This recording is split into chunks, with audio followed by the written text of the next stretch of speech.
So how did it impact your business, this pandemic? Did it impact your business? I think HBP was I think fortunate that we had not been impacted by the coronavirus that much. I think the impact for us has been more on the upside, where we ended up getting more clients who need us to assist and to help with their business. It gave us an opportunity to actually re-strategize, to focus on what we are here to offer the market. And I do think HBP is in a brilliant position to help businesses out there to fight the impact of this virus and to be more resilient. What is HBP all about? ADP has a bit of a history, I would say. It started with, I believe it started with us just wanting to help our people. Oh yeah. Creating, I don't know, like for instance, take Let's Dream. That concept we created was about helping people. Creating bridges. I remember we still had this thing.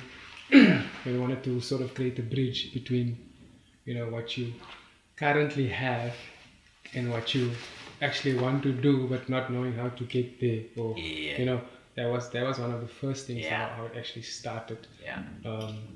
Talk to me then about. I like what you're saying there. Talk to me about how that sort of translated into empower, enable, equip, because that's kind of like what we try to do there. It's trying to take that and say we want to create a bridge to actually empower, enable, and equip whoever we're working with. What does that mean for you? Yeah, what does that whole now you're saying that there's a history behind it, and given that history, what does it mean to you? And when I say, without it just being big words, what does empower, enable, equip mean to you? Yeah.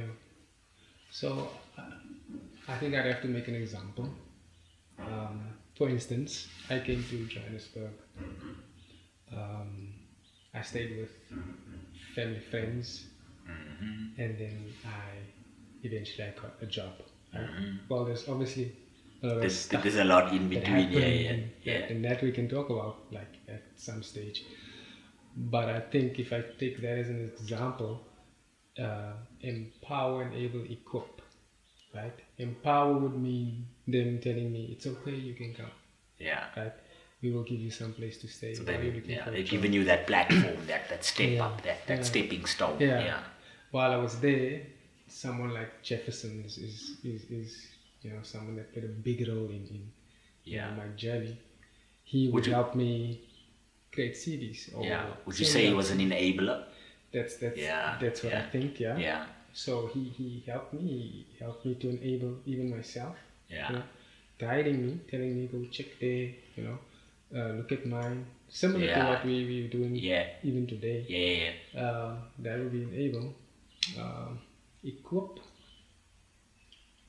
I believe at this point or at this phase in this thing, I feel equipped. Even help others.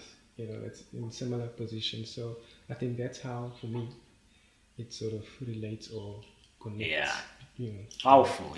Powerful. Makes a lot of sense, and I like that you bring some personal flavor to it, because it's only when we make it personal that it becomes relatable. What would you tell your younger self? Having went into business, what would be like one or two key takeaways? That now, that you've come to learn now, and of course there's a big list, but that you've come to learn about now that you'll be able to tell your 5-year younger self. You probably at that stage were venturing into business, but thinking about it and stuff. So what would you have told yourself now that you know now that would apply then? Obviously not something that necessarily, Wow, that's a big one. I'd probably say you should have started earlier. Okay. Because that's how I feel right now. But straight talk, Yeah. But I would also say, make sure you learn from the process, right? So I know that's something we hear. That sounds cliche because it's like it's overheard and oversaid, overdone. But I mean, especially in this, when you want to start a business, like we talk about consistency in things we do. Even when you start, just 5 years ago, registering a business for me, was like Was this just big, daunting. big, You know what I mean? This big thing. Yeah. I was just like, now we do them on the daily. You know what I mean? Yeah.